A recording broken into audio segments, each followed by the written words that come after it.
സ്വാമിയെ ശരണമയ്യപ്പോ. ശബരിമലയിലെ വനപ്രദേശങ്ങളിലെ കുരങ്ങുകളുടെ സാന്നിധ്യത്തിന് അയ്യപ്പൻ്റെ ഐതിഹ്യങ്ങളുമായി ഈ പ്രദേശത്തിൻ്റെ ഭൂപ്രകൃതിയുമായി അടുത്ത ബന്ധമുണ്ട്. ശബരിമലയിലെ കുരങ്ങുകളെക്കുറിച്ചുള്ള പ്രധാന ചരിത്രവും വസ്തുതകളും ഐതിഹ്യബന്ധം എന്നാൽ ശബരിമലയിലെ കുരങ്ങുകളെ ഭഗവാൻ അയ്യപ്പൻ്റെ സൈന്യത്തിൻ്റെ ഭാഗമായാണ് വിശ്വാസികൾ കരുതുന്നത്.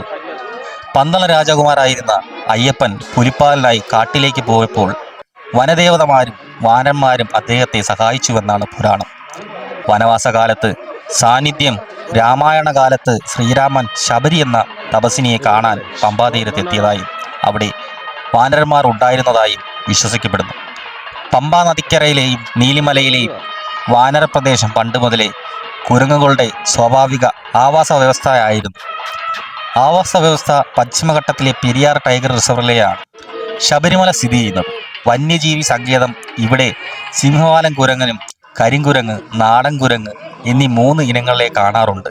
മനുഷ്യരായുള്ള സമ്പർക്കം തീർത്ഥാടന കാലത്ത് ലക്ഷക്കണക്കിന് ഭക്തർ വനത്തിലൂടെ യാത്ര ചെയ്യുന്നതിനാൽ കുരങ്ങുകൾ കാട്ടുപഴങ്ങൾ തേടുന്നത് നിർത്തി ഭക്തർ നൽകുന്ന ഭക്ഷണത്തെ ആശ്രയിക്കുവാൻ തുടങ്ങി. പമ്പ സന്നിധാനം, വലിയാനവട്ടം തുടങ്ങിയ ഇടങ്ങളിൽ ഇവയുടെ സാന്നിധ്യം വർദ്ധിച്ചു വന്നു.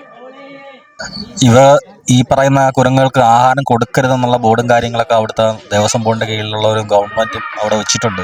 അപ്പോൾ വന്യമൃഗങ്ങൾക്ക് ആഹാരം കൊടുക്കരുത്, അവർ അടുക്കെ പോയി ഫോട്ടോ എടുക്കാൻ ചെല്ലുന്നു. പക്ഷെ അതും നിരസിച്ച ആൾക്കാർ പല പരിപാടികളും ചെയ്യുന്നുണ്ട്.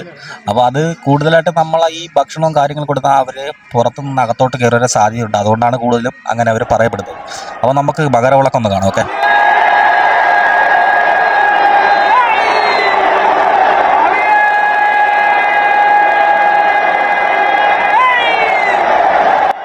അപ്പോൾ വീഡിയോ കണ്ട് ഇഷ്ടപ്പെട്ടവർ ലൈക്ക് ചെയ്യുക, ഷെയർ ചെയ്യുക, സബ്സ്ക്രൈബ് ചെയ്യുക. സ്വാമി ശരണമയ്യപ്പോ. എല്ലാവർക്കും നല്ലതേ നടക്കട്ടെ.